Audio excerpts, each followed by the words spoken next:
Hello, hello, everyone. Welcome to Auntie Derek's Daytime Tea, where we discuss the latest celebrity tea in the news. And we do it live every weekday at 12:30 p.m. Eastern Standard Time at auntiederek.com. I'm your host, Auntie Derek, and today is Friday, July 24th. So with me on the mic, I have my amazing co-host. We're going to start with my icy chili. Hello, boo. What's up, everybody? Just fabulous, honey. And next we have my gorgeous moon. Hello, boo. Hey, good morning. Good morning indeed. And now we have, like I always call her, the incomparable Libra Queen. Hello, cutie. Hey y'all. Hey, hey. And shout out to my listeners holding it down in the chat as well. Well, y'all, I think we got us some good old hot tea. I say that all the time, don't I? You do. Because we do be having some hot tea to sip. So let's go ahead and dive right in. Tea time. Yes. And you know what I like to start off and on y'all with? The latest Tootsie Roll news, Oh, honey. And we yeah, I actually have heard lots about of. it. I heard Because about it, honey. I remember, heard. we were talking about him, and we learned that his attorneys were having a hard time getting in touch with him. But especially about Lil Rod's lawsuit, they could not reach Diddy while he was at Fort Dix.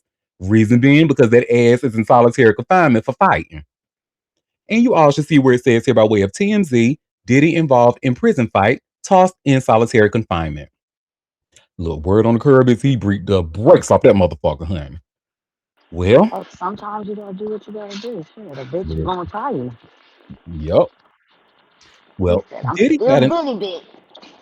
Okay. Well, Diddy got into a fight with a fellow inmate at his federal lockup in New Jersey, and after all the dust settled, he wound up in solitary confinement. TMZ has learned. Multiple sources tell us Sean Diddy Combs went toe to toe with the other inmate this week inside FCI Fort Dix in New Jersey.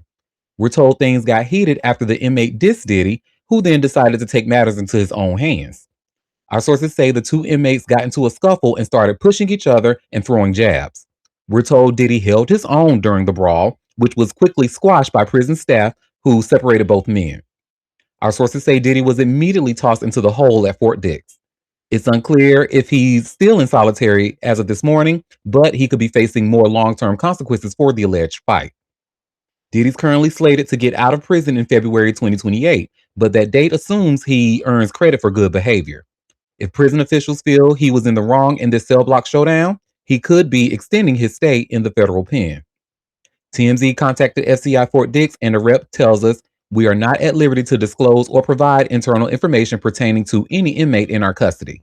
Such information would not be available for the public domain. The Federal Bureau of Prisons also says it doesn't comment on disciplinary matters or other information regarding individual inmates due to privacy, safety, and security concerns. We've reached out to Diddy's reps. So far, no word back. Mm-mm. Ooh, ooh, ooh. We have a comment saying that little did bastard had something to prove. Oh my god. Yeah, he did. He said, look, don't be fooled. I will choke you out. Well, exactly. Then that he did. Now he's spinning the hole for, but I guess that explained because I was like, I even said, why? That's his. When they say they couldn't reach him to get his response for Lil Rod's deposition or whatever, they couldn't. I was like, why they can't reach? They his attorneys. If anybody should be able to reach him, it's them. And for some reason, solitary confinement did not cross my mind, only because we've been reading so much about Diddy and his good behavior over there. I did, but I said, well, maybe like a ploy so that he wouldn't have to respond. But I kind of still think it might be a ploy Them to inmates match probably up been with the. hearing about him getting reduced sentences, and they could have involved him. He might not have started the fight. You know what I'm saying? But you still get in solitary if you involved. But yeah, they might have baited him into that. And if you think you're gonna get that second helping of Navy beans, sir, you can think twice. You will not be. But okay, so if I were to mention the name, y'all know, I'm sure y'all know who Sarah Ferguson is, right? We all know Yeah. over there across the pond. They Yeah, used to call her Fergie. So if I told y'all that maybe her and Diddy had a little something going on, would you believe me? because hell? it, that's what his bodyguard's saying. And you should see where it says here by way of all hip hop, Diddy's former bodyguard validates Sarah Ferguson affair on Australian TV and calls it a notch under his belt. Mm-mm. Well, Sarah Ferguson has a reputation problem that just got exponentially worse. And it's all because Diddy's former security chief went on record about what really happened between the royal and the rapper.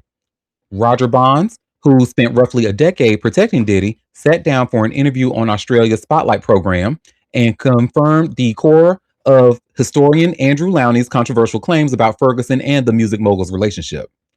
Bonds didn't hold back when asked directly about their connection, saying, I just heard him say they were friends, and then he gave me a smirk, and I kind of know what the smirk means.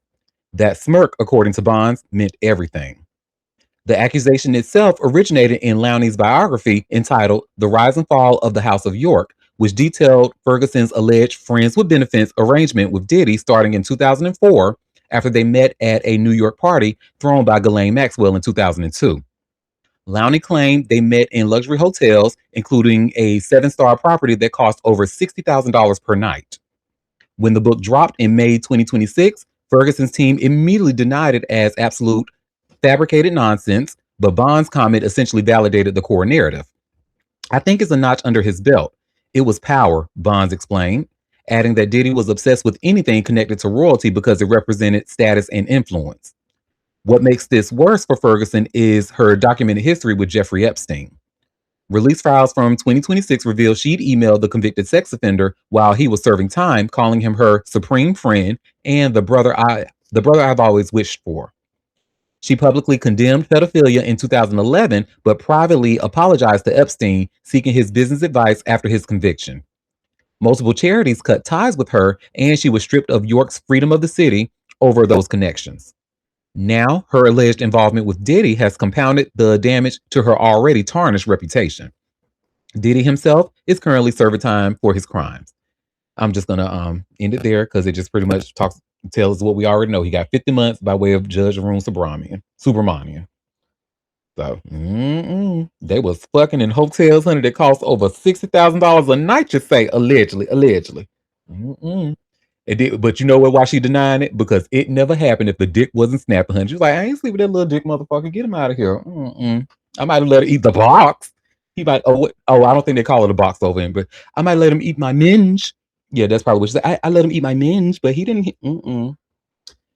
But yeah, there is that on that. Well, what we got next? What we got, girl? Chris Brown, that high yellow cokehead, honey. Allegedly, I gotta say allegedly because he got lawyers. But you all should say where it says here by way of TMZ, and this is actually something we've talked about quite a bit. Chris Brown pleads guilty over 2023 attack with music producer in London. Girl, let's get into it. Chris Brown was just convicted in a court of law after pleading guilty to attacking a music producer in a London nightclub 3 years ago, TMZ has confirmed. The rapper and his co-defendant, Amalalu Okinlulu, appeared Friday in London's Southwark Crown Court, where they copped to a charge of a fray relating to an attack on Abraham Diao in London's Tate nightclub in February 2023, according to a court spokesperson. The two admitted they used or threatened unlawful violence towards another, and their conduct taken together was such as would cause a person of reasonable firmness to fear for their personal safety. Prosecutors agreed to dismiss the more serious charge of attempting to inflict grievous bodily harm and a lesser charge of assault causing actual bodily harm. Brown and Akinlulu are set to be sentenced on October 26th. Mm. So I'm just going to do a quick Google search because I'm actually curious to know. So it looks like, according to this article, they did dismiss the more serious charges, like the attempted to inflict grievous bodily harm and assault of actually causing bodily harm. But what he was charged for, give me one second, a fray relating to an attack. And let me see how the UK could. So how long is a fray sentence in the UK?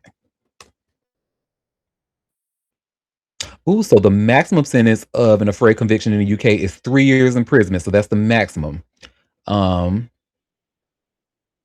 it says I'm trying to see if there's a minimum. Hmm. I wonder. I'm like, I wonder if that because I feel like they are going to use Chris Brown to make an example. I hope I'm wrong because I don't want to see no. Well, let me stop myself. I was about to say I don't want to see nobody in jail. Some people need to be in jail, but I don't know. I think they might use this as use him as an example and maybe give him that maximum of 3 years where he have to stay in a UK jail for 3 years. I don't know. I'm gonna definitely follow and see what happens, but I guess we got to wait till the end of October to find out. Well, that's that on that, girl. Jay Z is not having it. With you remember Ramir Satterthwaite, the one who kept claiming that's my daddy, and it turns out no, that's not your daddy. Well, he wants that his grandma to pay for his legal fees, and you should see where it says here by way of TMZ. Jay Z fighting godmother of man claiming to be his son over six-figure debt. And I'm sorry, his godmom, not his grandma. Well, Jay Z is going after the godmother of the man who claims he's the rapper's son, and the music mogul wants to make sure the woman can't dodge a six-figure sum she owes him. According to court docs obtained by TMZ, Jay Z filed legal docs related to Lily Coley's ongoing bankruptcy case. Jay Z is asking that the $119,000 that Lily was ordered to pay him not be wiped clean as part of her bankruptcy. He said the debt can't be erased because the judge awarded it due to Lily's fraudulent statements and misrepresentations designed to harass and target him. The musician's lawyer, the musician's lawyer says Lily, for the past 10 years, has harassed him through numerous unfounded court filings, online harassment campaigns, and public statements. As you may recall, Lily's godson is Ramir Satterthwaite, who has claimed Jay Z is his father for years. Jay Z fought back against those claims in court. In his suit, Jay Z claims he has spent hundreds of thousands in legal fees fighting Lily and Ramir. He pointed out every lawsuit brought against him by Lily has been dismissed. But he says the pattern of harassment has continued and he wants to make sure she can't escape from the debt she now owes him. Lily asked the court to throw out Jay Z's petition, claiming he's failed to meet various procedural requirements. The case is ongoing. Ramir claims his mom, Wanda, hooked up with Jay Z, which led to his birth. His mother is now deceased. Yeah. Mm-mm. So, I mean, I guess some can make the argument is I actually have no problem with Jay Z doing this. As much as y'all played with this man name and stuff like that, and he kept trying to and then tried to pretty much impose a DNA test for him, and it's just like I personally felt like that was just real funny waters. Like you just can't because I feel like they will open up a can of worms to some things that don't need to happen with other people who are not celebrities. So I never liked that. But yeah, she trying to put that under a bankruptcy, and Jay Z said no, run me my money so she can know I'm not playing with her, and she won't do this shit again. So y'all go play the lottery or something because this is gonna be like one of the few times you actually hear me defending some damn Jay Z, honey. Go play the lottery or something. Well, that is that on that. And what we got next? Girl. So speaking of Jay-Z and them and Rock Nation and all that. So question, are you all familiar with my son? My son who he's a rapper and activist. Are y'all familiar No. No. who Oh, okay. Well, y'all about to learn who he is today. Because I actually have this article here from Hot New Hip Hop and you all should see where it says my son claims Kaepernick vanished from protest movement. And long story short, we're about to watch a clip with my son talking about this. My son pretty much says that he was one of the ones sounding the alarm on the NFL protest, backing Kaepernick in how they treated him. And then he says, like, once a settlement was reached, Colin just stopped talking to them. So I'll let my son explain it. Give me 1 second. Let me share my screen.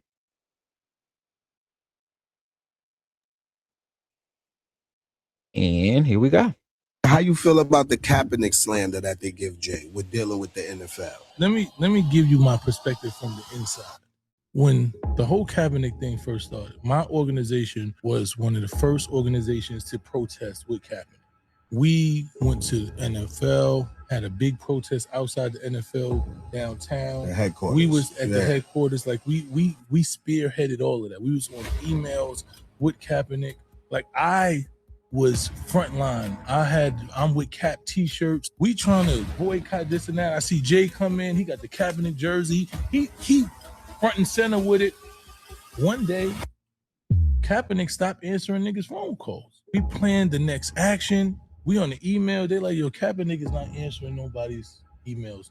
He done left the group chats. Damn. I'm telling you this for a fact. So I'm like, what you mean he left it? Like, we don't know. Mm-hmm. And this happened for weeks. So I'm like, what you mean he left the group chat? He's like, nah, they like, he just went silent on us. And then next thing you know, we seen Kaepernick has a settlement.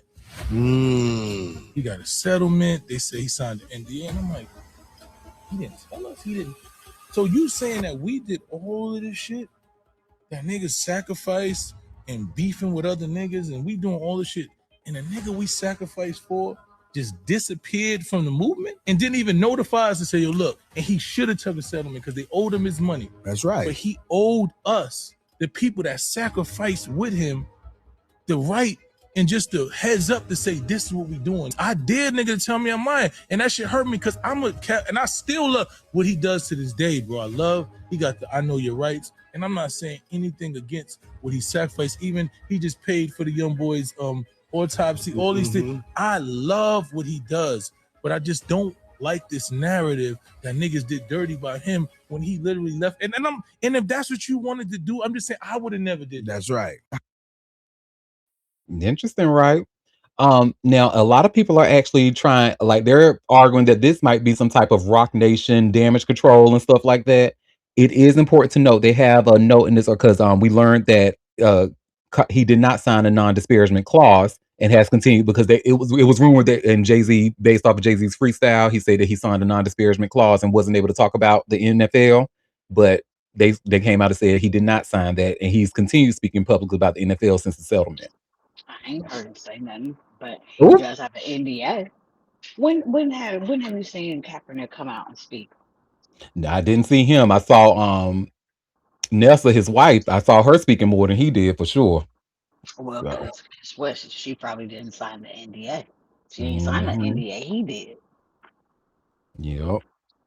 Now, But if he may not have signed a non-disparagement thing, but he might have signed the NDA. but he could have told them why he was backing off from Yeah, what they were planning.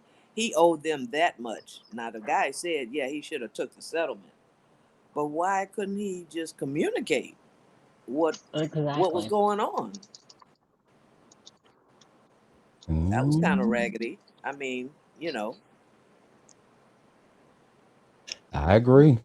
Now, my son recently did a I actually did not watch it because I really wasn't interested to be honest, but they said that he did a freestyle where he was talking about Jay-Z and the Target boycott and stuff like that. I Who? didn't my son. Uh, I didn't watch it. I just wasn't interested. And there's no shade to him. I just don't I already have my own feelings about it. I don't need to be swayed one way or the other. no, So no, I'm still mad about. No, JC is still out of mhm. pocket for the Target situation,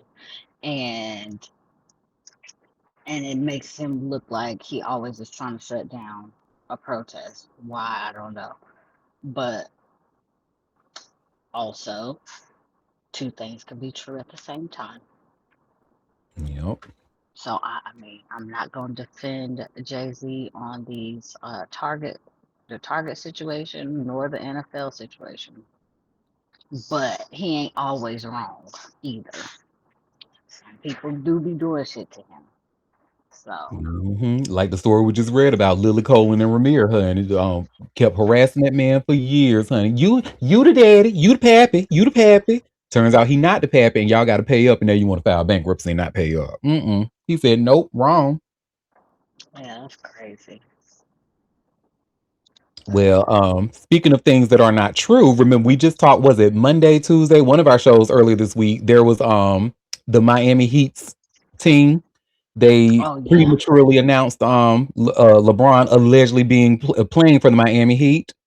Well, he's actually not going to Miami. So I guess when they said they just had it just in case, was probably true because he's not going to Miami. He's going to Philadelphia. And you all should see where it says here by way of TMZ, LeBron James Wow. chooses Philadelphia 76ers. Wow. I'm Hmm. I I wouldn't have guessed that. I Wow. don't think anybody would. Well, he going to Philly, honey. Go ahead and get you a cheesesteak, honey. Well, LeBron James has made his decision. He's joining the Philadelphia 76ers. The announcement came down on Friday via Twitter, with James explaining why he's going to the city of brotherly love after initially contemplating retirement. I thought I was done when the season ended. I wasn't ready to announce it, and I knew I needed some time to really decide, but I was pretty sure I played my last game, James said seconds ago. I was honest at that last press conference when I said that I needed to look at myself and decide if I still love this game. I still truly love this game, and I have more to give. James is inking a 2 year, $8 million deal with a player option, according to his agent, Rich Paul. The King said this will be the last stop of his historic career. The last few weeks have been really special. I've never been able to, I've never been able to have no clue what to do and take real time to just think. I've had an incredible few months with all the people I love trying to figure it all out. This is my last decision. I'm not going for money. I'm not going for family. What am I really playing for at this point? He details his thought process. I still want to sacrifice. I still want to work. I still want to grind. I still want to complete, to win, and to have a chance at the feeling of winning another championship. I believe I can help make these Philadelphia 76ers a championship team, and I am so excited to energize a new fan base and start this incredible journey one last time. Thank you, LA. Miami, I'll forever love, and Northeast Ohio will always be home. The news broke on June 30th that James's time on the Los Angeles Lakers was ending after 8 seasons, with Paul informing the organization it was time to move forward without him. Soon after, the speculation spread like wildfire. James could return to the Cavs or Heat, or join forces with his former NBA Final foes, Stephen Curry and Draymond Green, on the Golden State Warriors. Turns out he wanted a complete change of scenery, where he would join talent like Joel Embiid, Tyrese Maxey, and Jalen Brown, and more. 41-year-old James is entering his 24th season, a league record. Speaking of records, he became the all time leading scorer in NBA history as a member of the Lakers. He also won the title for LA in 2020, meaning he has secured a championship for every franchise he's played for over the course of his Hall of Fame career. It's a stunning move, and now all the pressure will be on James to deliver a championship to a fourth franchise. No, that's right, honey. Hey, work. I love Philly. Like, and this has nothing to do with sports ball, but I just love Philly as a city. It is a beautiful city. The people are amazing. The food is good. Look, the flights usually be cheap coming out that Philly airport, honey. Like this used to be like a $59 one-way flight to Raleigh, Durham. When honey, I used to take the train from Jersey all the way to Philly, honey, and pop on that $59 flight with no problems. Well, that's that on that. Well, speaking of some other sports ball news, honey, so we just talked about Anthony Edwards not too long ago when he just got that child support win, where he was initially paying that girl $5,000 per month, but then she got rewarded a little over 3,000 now monthly. Well, now after all that, honey, he is marrying his longtime girlfriend Shannon Jackson, I Who and you he should use see been the cheating cake. on? who he has been, honey, famously cheating on, honey. I mean, having babies on her left and right. The And latest baby then is only 1 years old. look, and they've been together, I think they said over 6 years, I think, or 6 years or something like that. Uh, Girl. Well, this girl, story starts. I think NBA star Anthony Edwards is officially off the market. The Minnesota Timberwolves superstar married his longtime girlfriend, Shannon Jackson, TMZ has confirmed. Minnesota marriage records show Edwards and Jackson tied the knot on July 16th after first getting together in 2020. The couple shares a 2-year-old daughter, Aislinn. As TMZ previously reported, Anthony recently scored a big win in his court battle with his ex, Aisha Howard, over their 1-year-old daughter. And TMZ says the story is still developing. So my bad, y'all. They're not getting married. They're already married. They got married on July 16th. Mm-mm. I guess. Listen, Look, if you go, child. if this is if you're gonna do it, if you're gonna put up with a man's bullshit, at least have to be like a lucrative NBA career behind it. Because some girls would rather cry in a Rolls Royce than a Honda. Look, I mean, I didn't even know he had a long-term girlfriend. I had no clue. Because all we've been talking about is these baby mamas that keep popping up for children he don't want to take care of, don't want nothing to do with. I don't even know why you want that type of man. But you know what? No, real like why is it other than money? That's really the only thing I can think of. And she probably just looking at it the long game because Mm, ain't mm, no way in hell that is not husband material. I'm sorry at all. no. But for him to make these children and then not want nothing to do with them, he's a nasty individual. He's a nasty individual. And it's not like it Mhm. was just that one girl, little baby's baby mama. Every chick, he don't want nothing to do. The only child that he deal with is the girlfriend that he marrying. But he done made about 3, 4 kids outside of that. That's nasty work. That's diabolical. Yeah. You don't want to use a condom. You keep having these. You don't want these kids, but you keep making them. Ugh, Girl. he's disgusting to me. He's a disgusting individual. I'm sorry. Dang, don't be sorry for telling the truth. He's absolutely disgusting. This was a very disgusting thing to do, and then to turn around and he's basically gonna ruin this lady's life. Oh my God. I guess I should say allegedly, because you never know No, who's listening. look. And then she go, child. I mean, I guess it don't sound like there's a prenup, so maybe she'll get some of his fortune, I suppose. But mm. Girl, Get he out here all his motherfucking embarrassing money, people. girl. But Take see, his y'all ass to know the I have cleaners. a aversion to being embarrassed. You out here embarrassing me in public? Absolutely. That That's, part. uh-uh, I guess. Well, child, speaking of more baby mama drama and embarrassment, honey, Soldier Boy. Oh, Let's talk about his ass. You all should see I just shared here by way of TMZ. Soldier Boy tells judge he's not sure 3-year-old is his child and asks for a DNA test. Well, Soldier Boy is asking for a DNA test after his ex, Jacqueline Martinez, filed a lawsuit against him seeking support, TMZ has learned. According to court docs obtained by TMZ, Soldier isn't confident he is the father of 3-year-old Keandre Cortez Way. The rapper also checked the boxes indicating he would split the cost of the pregnancy and the legal battle if it turns out he's the dad. As TMZ first reported, Jacqueline sued Soldier in late 2025. She asked for custody of Keandre and proposed the entertainer be awarded visitation. In court docs, Jacqueline said Soldier sometimes sent her money after she begged him to do so. She asked the court to award her child support. Jacqueline included an email she said Soldier sent to her legal team where he said, "Stop emailing me, you dumb bitch. There will be no litigation or settlement. I don't know who the fuck you think you talking to." The case is ongoing. I remember we read that email to on the show. That motherfucker got a nasty, To a let nasty. that little crackhead talk to you like that, child, I be going low for these women, child. You let that man go up on you without, ooh, wait. And Jacqueline Martinez, isn't she the one? I think she's the one that's getting Blueface's royalties. Oh, Yeah, I think because when let me just double check so I make sure I'm not misspeaking.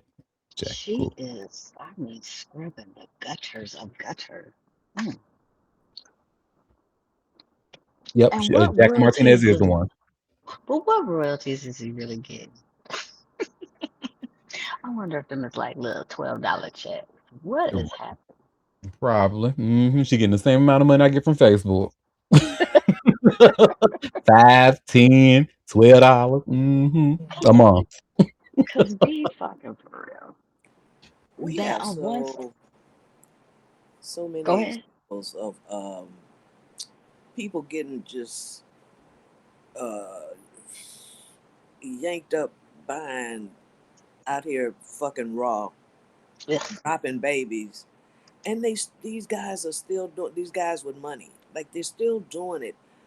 All these examples of what happens when you do this, and you still out here playing this game that you constantly involved in chaos and drama. hmm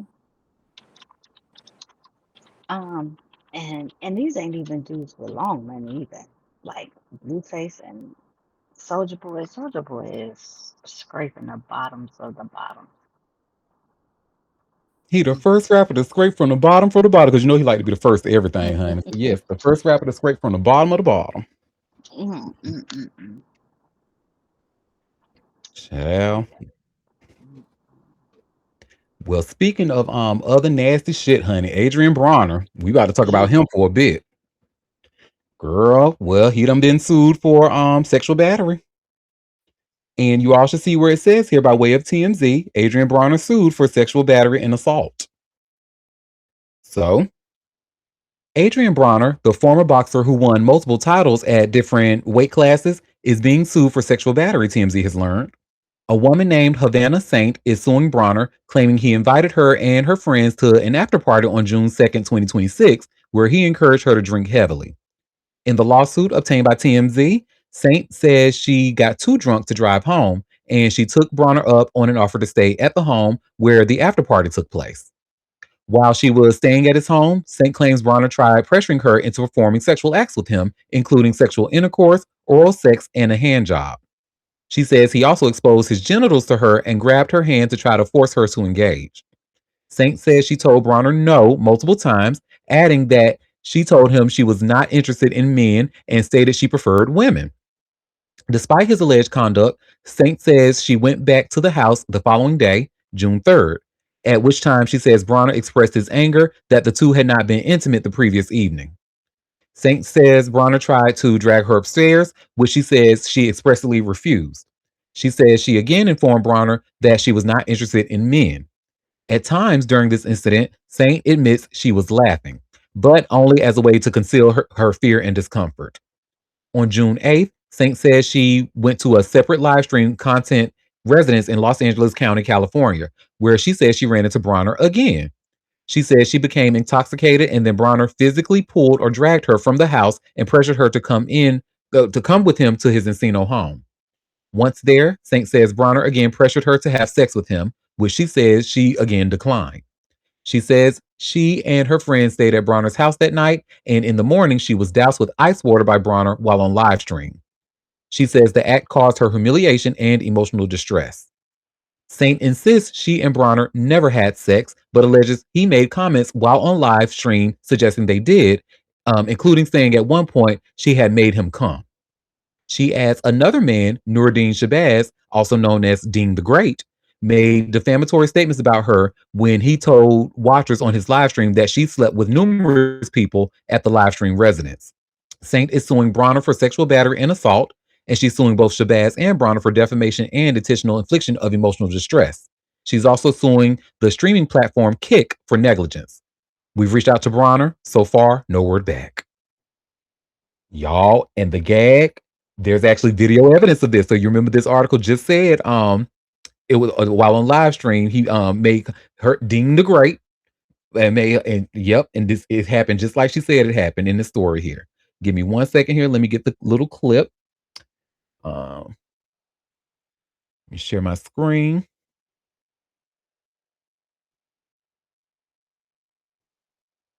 I might have to refresh. Cuz all you do is sleep and fuck and sleep and fuck. Bitch, I'm just holding it down by myself. Oh ass nigga. Hey, nah, I'm like, chill, cuz. Look what you started. Hey, bro. So there's one video, and then there's the other one. You invited a bitch. Stop bringing bitches. Stop inviting these hoes. She made me nut last time. But nah. You invited a bitch. Just like she said, it happened. You saw him taking that pot of water, said, "Give me some head, give me some head." No, and then when she said no, he threw water on her. And now, just like she said, she made me come last time. Well, they lie. And then, well, girl, why you take her? I don't know. Why you put yourself in danger? Uh, honey, the what's the awareness that a lot of us should have is you seeing that a lot in the younger generation. And I hate to sound like this, but it's there's the awareness is like really dwindling. Like it's the kids truly do not have it. The I personally first wouldn't do time you nothing like got out that. of there, if you got out of there the first time unscathed, why would you go back? Why are you Yeah, going back? I'll be wanting better. I'll be wanting better. I want y'all to make smart decisions. Like, don't put yourself in the lion's den if you already know that he moved funny. With his no neck mhm. having ass. I don't even know why you these raggedy ass motherfucking niggas anyway. Golly. No, and it's like it's you are absolutely right, Moon. Like this, what we know about Adrian Bronner and how we've like literally seen on, and this is he's been like even with other men and stuff like that, like touching them inappropriately and stuff like that. Just Yeah, you're a little he off. that's what he does. And It's a weird like when you when people be like that, that type of energy, they're too unpredictable. I'm like, you know what? I'm not gonna fool with you like that. Cause you too unpredictable. agreed. Well, something unpredictable, honey, happened. He actually found out about this lawsuit while he was on a live stream with Dean the Great. And you all should see, I have just shared here by way of TMZ. And it says, watch Adrian Bronner learn he's being sued for sexual assault on live stream.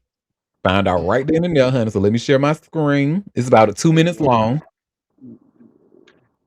And him and Dean the Great, honey. Dean was pretty much saying, don't say too much, bro. We streaming live. Don't say too much. Let's not talk about it on live. You know better. Well, Somebody has some sense sometimes, I guess. barely, but yep, he does. You remember we talked about him and his crooked nose, Dean the Great. Oh, I don't even remember that, but okay. Hey, what's TM? Why they spamming TMZ, gang? You know TMZ? You know TMZ? Why they spamming it? I don't think they would be spamming it like that if it was good. Bro, what? Who's suing me? Now Ugh, somebody suing me. patchy hair ass nigga. Nah, Now I'm being dude. sued. It's part of the game, bro. Let me check the story. Says somebody suing me for sexual battery. That's why you beat somebody? I don't know. They just make up shit, man. They be saying bullshit. And they're the fool, boy. He beat somebody for the pussy. That's what it sounds like. What's the name? Who's that? I don't know. What the fuck is Savannah? Oh, don't tell me that's the one when me and Ray J was playing. But it was on what is it? That was last month. Was that in Miami? June says June 2nd. You be on that NDA. Yeah, no, for sure. But allegations, that's part of it. But let's not talk about it. But it's still though, you gotta spend money for bullshit. That's funny as fuck. You might say if you beat them up for the pussy. Yeah, nah, hell no. They ain't say it's okay. Yeah, nah, they ain't say that. Right? It's bright, bro. It's fucking He ain't do trash. shit, Good. bitch. Lying asshole. I told you. Adrian Browner, yeah. I told you. Them boys, I'm telling you. I knew it was coming. Woo! Look at God. So why gonna be happy? He gonna jack off and have a party too. Now, you know the crazy thing is though, Charles. The crazy thing is we don't even gotta talk about it on stream. No. You know the crazy thing is though. No, the crazy thing is we shouldn't even talk about that dumb ass shit on stream, gang. Everybody go to them comments and put cap though. Spam cap, nigga. Okay, I'm done. I'm done. Is this over? Cause They look fucking so well. He is built like somebody's granddad, honey. I was like, oh girl, mm-mm. well, I hope And not in he a good don't way. think he finna. I hope he don't think he's gonna be a boxer anymore. Cause that bad body, ugh, and that patchy hair, girl. What was you doing over there for a second time? Absolutely not. You see them patches in the back of his nappy ass head? Oh, child. But just So like you said, when at nasty. least one of them got a little bit of sense, honey. Dean DeGray was like, let's not talk about it on chat game. Let's show on And stream they game. Let's not. all terrible, all three of them. And who that one with the funny little voice? Oh God, oh God, I'm so ugh. Ugh. Mhm. Well, and that actually kind of because I've always wondered, like when people find out that they have allegations against them like that, what would their reaction be? I'm actually like I've always wanted to see it in real time. So at least I can say we got that out of this. But that's that Mhm, on that. Nasty. mhm. Well, y'all, let's talk about Tanisha Warner, Malcolm Jamal Warner's widow. That is, you see, she's suing everybody. She's suing the mama, and now she's going after his accountant. And you all should see where it says here by way of TMZ. Malcolm Jamal Warner's widow sues late actor's accountant for allegedly dropping the ball. Well, let's get into it. Malcolm Jamal Warner's widow, Tanisha Warner, is taking the late actor's business manager and financial advisor to court, TMZ has learned. Tanisha filed a lawsuit against the man who she says worked for Malcolm from 1996 to 2023 as a business manager and financial advisor before the actor died last year at the age of 54. The suit says Malcolm's team assisted Malcolm on his insurance needs and estate planning, which originally left the majority of his estate to his mother, Pamela Warner. Malcolm and Tanisha had a child in 2017 and got married a couple of years later. Tanisha said Malcolm instructed the advisor to change his estate plans to provide for Tanisha and the child, and claimed docs were even drafted to implement the changes, but she claims they were never finalized before his death. Tanisha said Malcolm had also wanted the advisor to help with securing a $2 million life insurance policy for her and their daughter, but she says the advisor never closed the loop on that either. She's now suing the advisor for professional negligence and seeking unspecified damages. As TMZ previously reported, Tanisha is already fighting Malcolm's mom in court over the trust, which she says left his daughter out and prevents her from collecting any money from her father's estate. Mm-mm. She said, I'm going after all y'all asses, honey. Anybody who, if you even had a little whiff of that, you won't trying to help me secure me and my daughter's future. Mm-mm. So, like I said, this is going. I said yesterday when we watched her talking to Gail King, I said, baby, this is going to get messy, and I You're right. mean messy. Definitely gonna be messy. Hmm. Well, speaking of something else that's messy, honey, remember when we talked just 1 month ago exactly on my June 24th show? We learned about take or not yeah, Takeoff's mom, Takeoff's parents. So Takeoff parents are actually fighting over his death money, the death settlement that he got, the accidental death settlement. I forget how you say it, but we learned that they were fighting over that, and the mama was pretty much like, you ain't even barely did shit. I was the one that raised them. But you all should see I've just shared here by way of Hot New Hip Hop, or it's all hip hop. I'm sorry, all hip hop, and it's an exclusive. Takeoff's parents set for September showdown over wrongful death settlement money. That's what it's called, wrongful death. So, Takeoff's mother, Titania Davenport, just won a key legal round against the late rapper's father over settlement money. A Georgia probate court has agreed to take over the split dispute and scheduled a hearing for September 21st, 2026. Court documents obtained by All Hip Hop lay out why Davenport pushed for Georgia to handle this. She and Kenneth Ball, Takeoff's father, are both Georgia residents, and nearly every witness tied to the allocation question lives there too. The bowling alley and its co owners have already paid the settlement and walked away, so this fight is now strictly between Takeoff's parents. Ball had come into the case late, joining as an intervener in December 2023 after Davenport had already brought the lawsuit.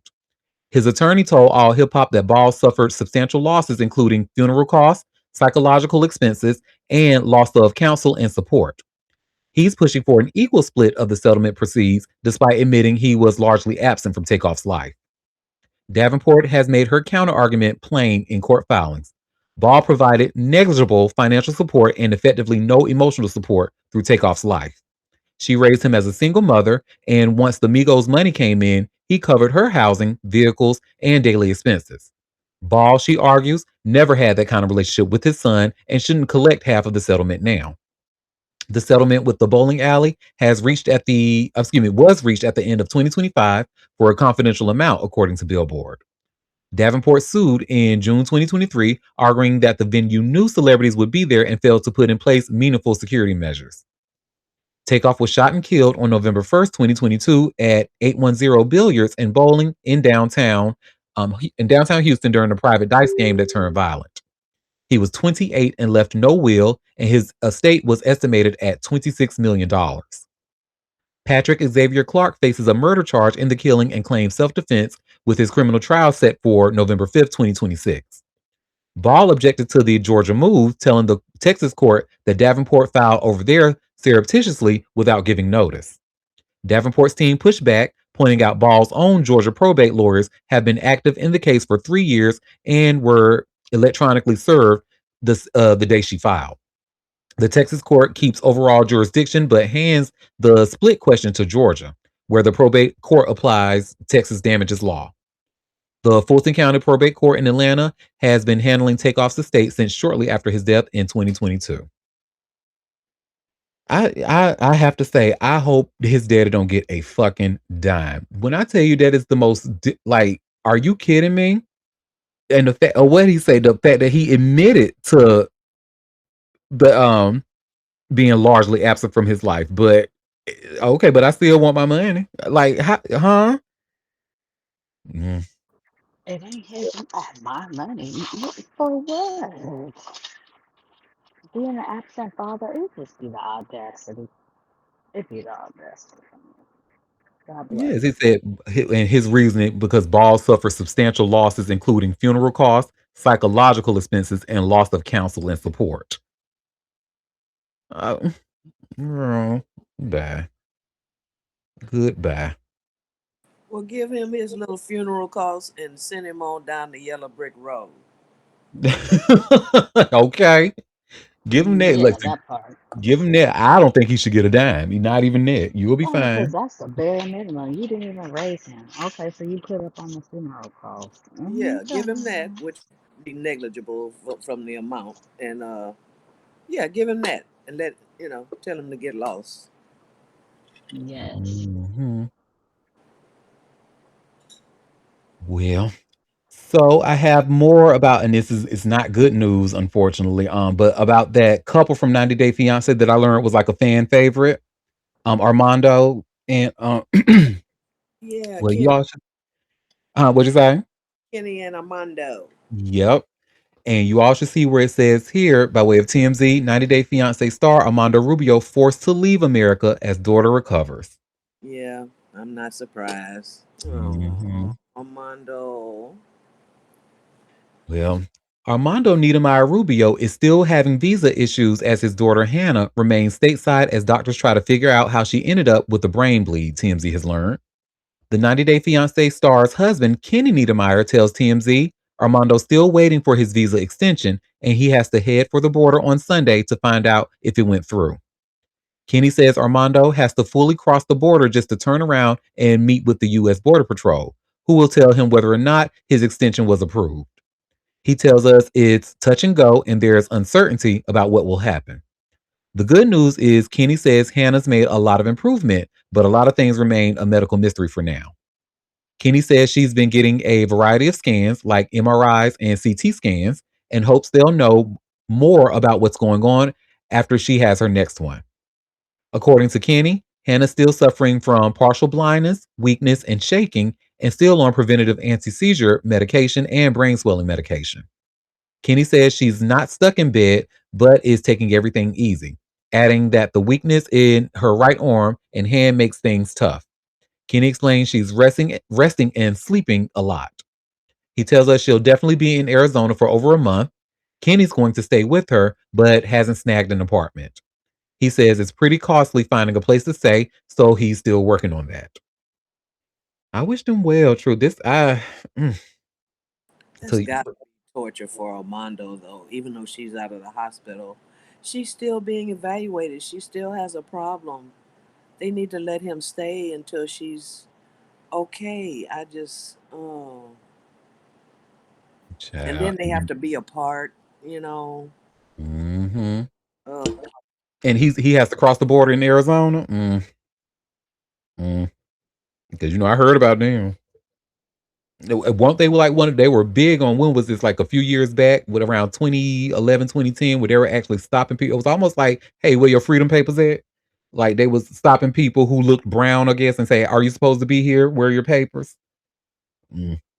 I truly wish him well, and especially because how this article explained that what he has to do is go to the border, cross the border, and then turn around and say, "Hey, I want to come back," and then they tell him, "Well, you can't come back, or you can." And right. with this current administration, I have no faith that. I hope Yeah. I'm wrong. I hope so too. I hope they allow him to stay at least, through his daughter's recovery. If they could be that cruel, just come on. That's, mm-mm. But like you say, in this current atmosphere and They are that cruel. administration, yeah, they are definitely that cruel. So Hopefully, they'll have a soft spot because maybe the president has a soft spot for other reality stars. I don't know. Hopefully, that'll. I don't know. But wishing it, and maybe, just like you said, Jill, I know because this is Armando's daughter, right? Like his yes, that's about. his biological daughter. Hmm. But he's from Mexico. Mexico, girl. Yeah. I I mean, there have certainly wish been him other well. situations where they even haven't even allowed the child to stay, but the child was illegal. Hannah has a valid visa, but they've put people out of this country away from their sick children. So I just, Hell, they was putting the sick children out. yes, they were.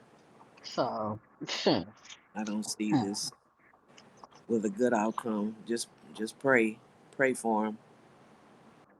I'll follow the story now. Hopefully, I have some good news on Monday to talk to y'all about it because they say he got to cross over Sunday, so I'm sure Son, we'll learn what happens after that. yeah, yeah. Hopefully, it's good news. Well, hun, this next one, while we're still talking about reality TV, let's go over to the Real Housewives of New Jersey, who has been, it's been reported they have, the ratings have actually went down a lot, and they hope to use what just happened with Melania to kind of zhuzh up and bring new life to the show. And you all should see, I just shared here by way of Radar Online.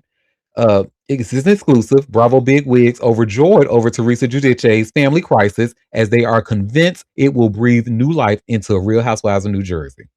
Ain't that terrible? That is awful. And I believed we have we have a comment in the chat. So okay, next question, Tamika. Next question, Tamika. That's a terrible thing to say. That's It, terrible. they and I believe everyone. I mean, look, who's Andy Cohen? Oh, and that honey, yes. I don't think Well, I don't think that's the case though. People are tired of this show. This show been on the air how many years? I I can't even can't believe. count it. Yeah, just because her little daughter had a fight or whatever, I don't think this is gonna boost anything. But hey, whatever. Hmm. Well, Bravo bigwigs believe Teresa Giudice's family crisis over the May 14th arrest of daughter Melania Giudice, who's 20, could breathe new life into the Real Housewives of New Jersey and help revive the struggling franchise. Radar Online can reveal. Melania entered a plea of not guilty on a charge of simple assault following an alleged domestic violence incident, and sources say the reality show's cameras have captured the emotional aftermath. A production source told Radar Online, everyone knows this is the biggest storyline Jersey has had in years. They missed the arrest, but they got everything that followed: the tears, the family conversations, the panic, the fallout. A network insider insisted the college students' troubles won't be a major storyline. However, source shared everyone is talking about Jersey again. From Bravo's perspective, that's exactly what the show needed. Y'all are. Shameless, honey. And I believe every word. Just demons, just demons. Lord. And they were probably pissed they weren't able to get that damn arrest. I know they was like, damn, this would have been juicy. Mm-mm. Mm-mm. Hmm. Well, that's that on that. Chase Crawford. If that name doesn't sound familiar, because you probably know him by his character name, he played the Deep on The Boys. Y'all know who I'm talking about? The Deep from The Uh, Boys. yeah. Well, him and his boo just broke up, honey. And you all should see where it says here by way of TMZ. Chase Crawford and Kelsey Merritt have broken up after over a year together. Well, Chase Crawford and Kelsey Merritt have called it quits after more than a year together, TMZ has learned. Sources familiar with the split tell TMZ the breakup is amicable and the two remain friends with no hard feelings. Chase and the Victoria's Secret model first confirmed their romance in April 2025 when they were photographed sharing a kiss during a shopping trip in New York City. Fans had already begun speculating months earlier after the pair was spotted spending time together in late 2024. They also vacationed together last September, joining Zac Efron and Nina Dobrev and Friends Abroad, a star-studded yacht in Sardinia. We've reached out to reps for both Chase and Kelsey. So far, no word back. Mm-mm. I was trying to come off of mute and say yes, but Jesus, I threw myself out the room. It happened. Okay. And then this girl, I don't even know who that girl is. Okay. Yeah, she's cute, and she's a model of a Victoria's Secret model at that. Ooh, I know she's hungry. Mm. Well, and speaking, they mentioned Zac Efron in this article. I actually saw like a strange video. I had to like I only watched a little bit of, but had to go back. But there's been like some blind items that a lot of like celebrity fans have been following, which suggests that like Zac Efron's life might be in danger or something like that. Like he's a paid yacht boy or something like that. It was very weird. So yeah, if you on TikTok, just Google Zac Efron and yacht boy, and then you're gonna see the video I'm talking about. It's kind of wild. So. Well, that's that on that. What the hell is a yacht boy? Like I guess a paid, like the male equivalent of a call girl. I think that's how I took it. Let me see. Uh, uh, Hmm. not a worker on the yacht per se, but Oh, he okay. working some. Let me see. Okay. So, yep. According to Google AI, the slang term "yacht boy," or more commonly "yacht girl," refers to a young, attractive person who is paid, flown out, or hosted by wealthy clients to party, socialize, and often provide sexual companionship aboard luxury mega yachts. Oh, Hmm. Oh, girl. How about when I typed in yacht boy in Google? Why Zac Efron came right after? Oh, girl. They've been talking about this for a while, and people have been searching. Well, that is that on that. One more thing before we say that on that, honey. Shamar Moore, he was, never mind. Allegedly. I wouldn't be surprised. Honey, there are photos down in Florida at that. Uh, he's a little weirdo, but okay. Hmm. Shout out to Nancy Armour. Nancy Armour is actually a writer for USA Today, and she wrote about like she pretty much said, y'all hyping up this white girl talking about Caitlin Clark. Y'all keep hyping up this white girl, and it's actually very dangerous because what happens is y'all putting like black girls in really tough positions. And she got Mm-hmm. backlash for it, of course. But you know what she said? Fuck that. I said what I said. And you all should see where it says here by way of TMZ. USA Today writer defends story ripping Caitlin Clark amid intense backlash. Look, that's an ally right there. That's how you do it. Hmm. You go into the fight your people for that. Damn right. Well, Caitlin Clark's no stranger to taking a beating on and off the court. This time, the thumping is coming from a USA Today writer who's now scrambling to clean up her own mess after the internet lost its mind.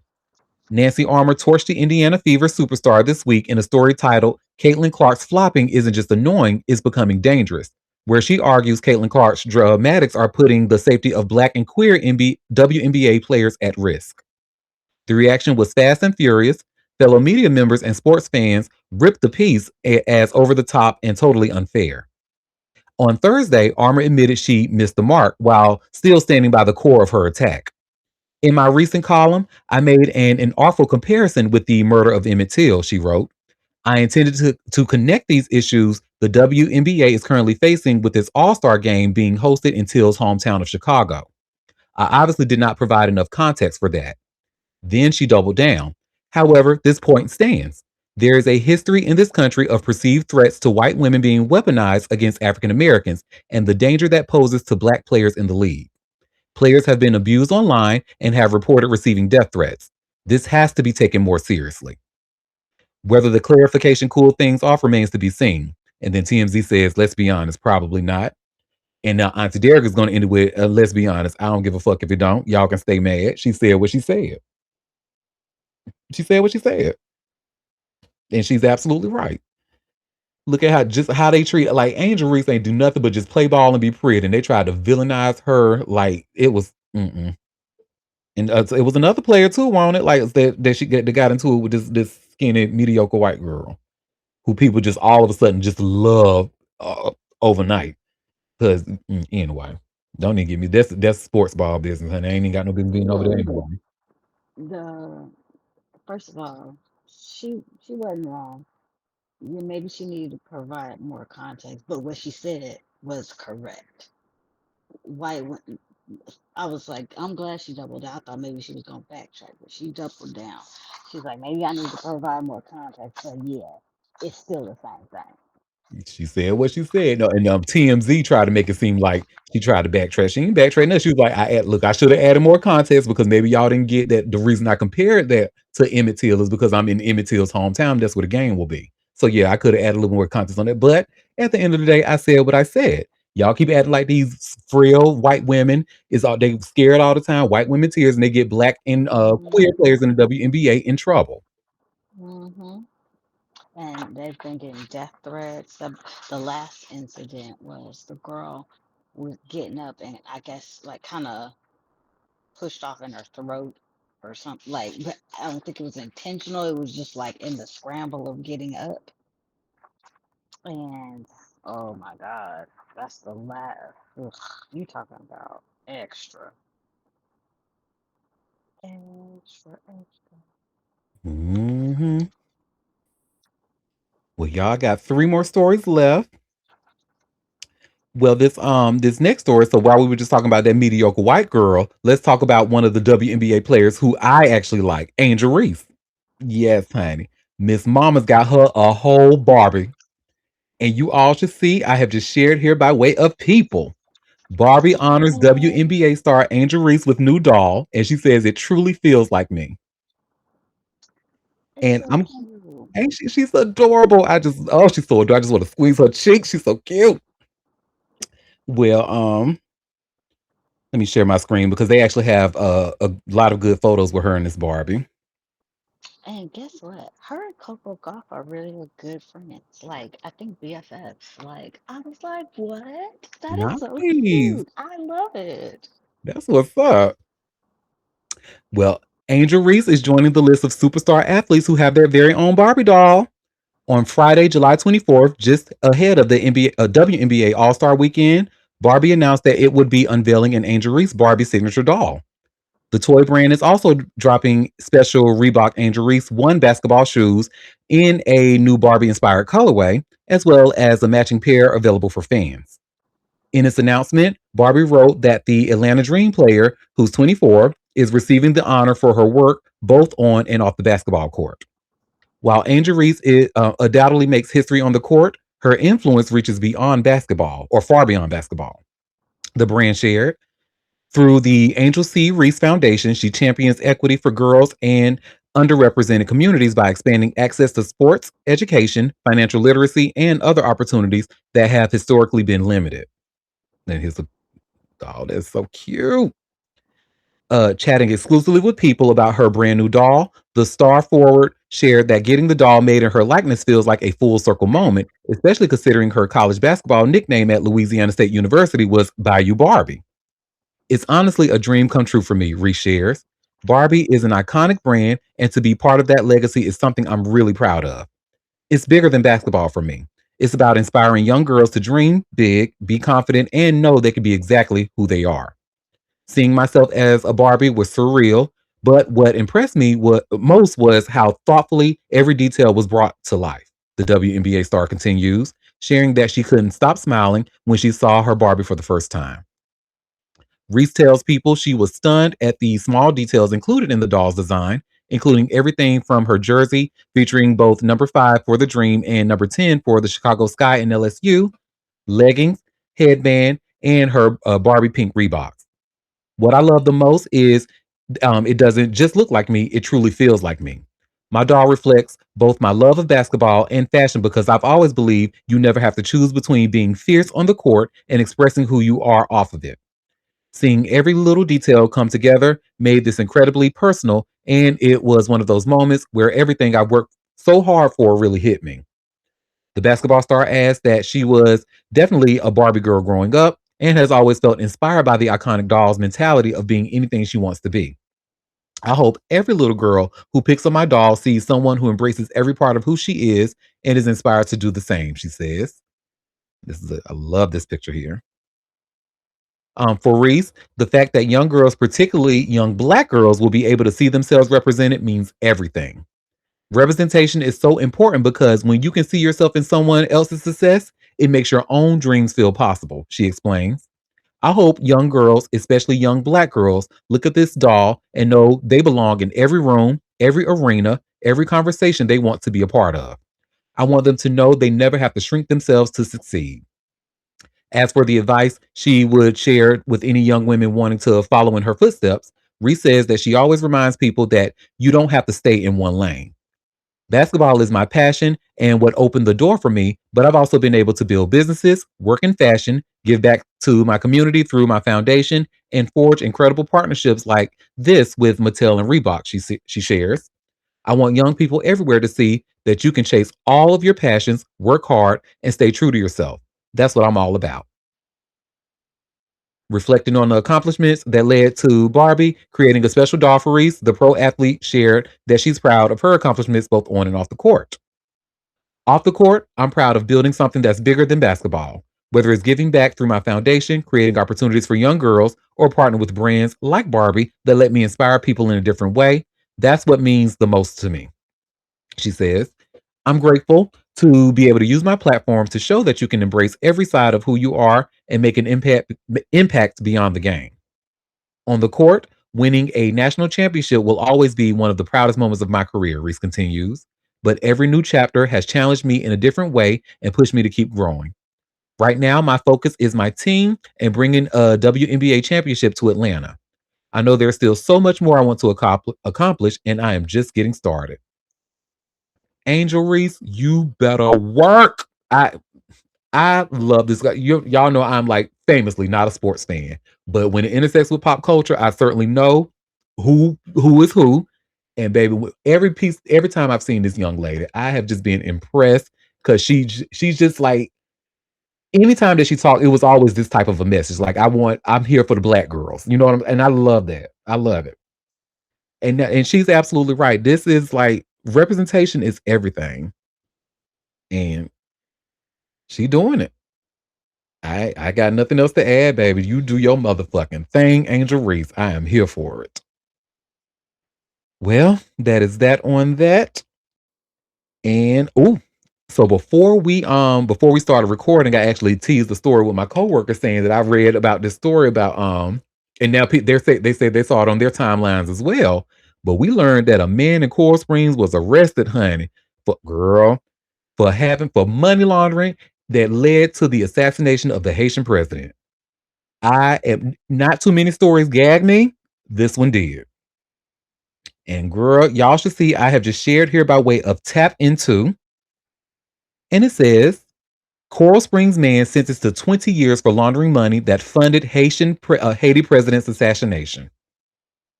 And chill, girl, you see that you might have to say, but honey, use asymmetry out the I, ass in that I face, see girl. it. Yeah, I can see the eyebrow that's up high. Hmm. That'd be the tail right there. The eyebrows would be up high. Mhm. Well, a Coral Springs man is headed to prison for 20 years after laundering pandemic relief money that helped pay for the assassination of Haiti's president. U.S. District Judge Jacqueline Becerra handed down the sentence in Miami federal court, the U.S. Attorney's Office for the Southern District of Florida announced Thursday. Keegan Haracharan, who's 42, pled guilty to conspiracy to commit money laundering in a case tied to the July 2021 killing of Haitian President Jovenel Moise. Haracharan ran a company called TNR Holding Group Inc. out of Coral Springs. Prosecutors say he used that company to move fraud proceeds that helped finance a plot to remove Moise from power. Records show Haricharan and an associate obtained about $840,827 in Paycheck Protection Program loans meant to help businesses survive the COVID-19 pandemic. Prosecutors say some of that money went towards the assassination plot. During the spring of 2021, Hari Charan met with members of the conspiracy in South Florida. Prosecutors say the group discussed funding, weapons, ammunition, and personnel for the operation during those meetings. Between May 18th and May 28th, 2021, about $175,000 in fraud proceeds landed in the TNR Holding bank account, according to court records. Hari Charan sent the money to a co-conspirator for distribution. Weeks later, he wired another $80,000 for the same purpose, records show. On July 7, 2021, a group of Colombian mercenaries entered Moise's residence in uh, Port-au-Prince and exchanged gunfire with security guards. The attackers shot and killed Moise and wounded First Lady Martine Moise. The couple's children hid inside the home during the attack. Four other defendants in the case were convicted at trial in May. A fifth is scheduled for trial later this year. A sixth defendant pled guilty and awaits sentencing in December. Gagged.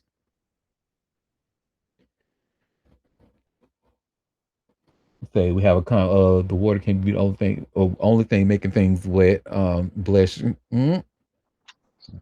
Sometimes things be coming out like a movie. That's good. I, That's a movie I'm plot. gagged, honey. I don't know why did you keep thinking they're gonna get away with this stuff. Mm. Like people can't follow the money. You thought, I'm like, I'm just trying to figure out in what world does somebody think they can take government funds and think that money is not going to be followed? Like, huh? I, child, I'm gagged. Well, that is that on that, honey. Look, he got 20 years. So then the other people, I'm sure, is going to follow suit and get more time. And the last story that I have for us today. So, are we familiar? I'm sure you all are familiar with the movie, the iconic movie, Little Shop of Horrors. Especially, Yeah, those of us what who are was Tashina Arnold and uh Tisha Campbell fans. Yes.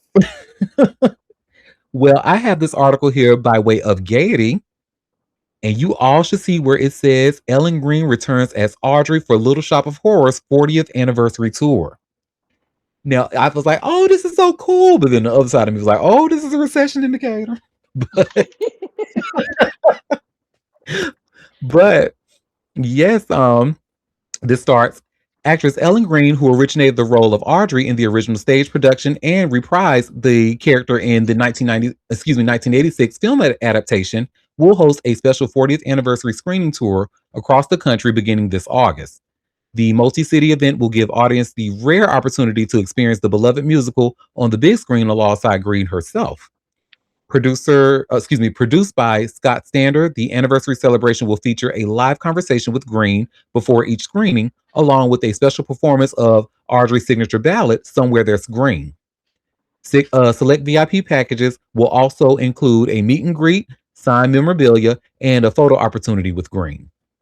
So I'm just going to go ahead and end it there, but because it's a lot more in this article. But yeah, I thought it was pretty cool. They're going to go from, let me see, between California to New York to DC. You know what? We can't even watch Little Shop of Horrors without paying for it on all the little streaming things.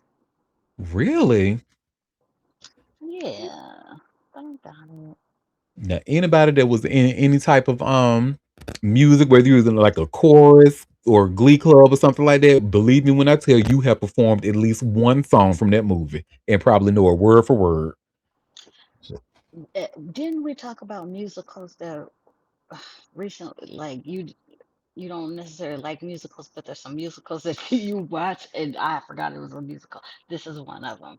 Hmm. Feed me, Seymour. Feed me. Oh my God, this was my shit back in the day. Yeah, it's an iconic movie. But I actually like to see it on stage too. I love the stage because you always get to see different people play different characters. They just had Jinx Monsoon. I think she was the first trans girl to play Audrey in a production. She was over there with Oh, yep, she was over there with Corbin Blue. Corbin Blue oh, played Seymour. Hmm. feed me, Seymour. Yes, honey. So that's that on that. Well, y'all, that was actually all the tea that I had for this lovely Friday. So before we head out and before I wish you all a fabulous weekend, did any of you have any tea that you wanted to talk about or any tea that I might have missed? I have nothing, friend. Like, right, because we done talked about everything from the rooter to the damn tutor this week. We have. Well, I always want to take time to thank you all for taking time out of your busy day to come and sip tea with me.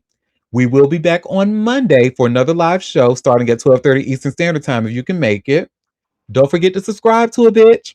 Head over to auntiederrick.com, hit that big green subscribe button at the top left, and join my free mailing list so you can get my daily hugs in your inbox. And until Monday, I hope you all have a fabulous weekend. Bye, everybody.